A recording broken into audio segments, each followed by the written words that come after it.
मृत्युञ्जयाय रुद्राय नीलकण्ठाय शम्भवे अमृतेशाय शर्वाय महादेवाय ते नमः।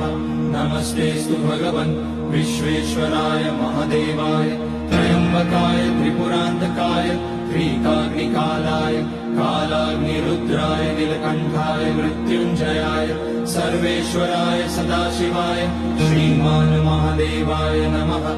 ॐ नमः मृत्युञ्जयाय रुद्राय नीलकण्ठाय शम्भवे अमृतेशाय शर्वाय महादेवाय ते नमः।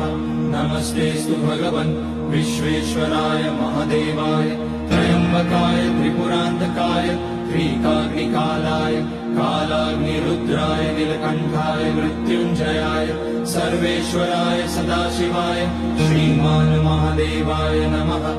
ॐ नमः।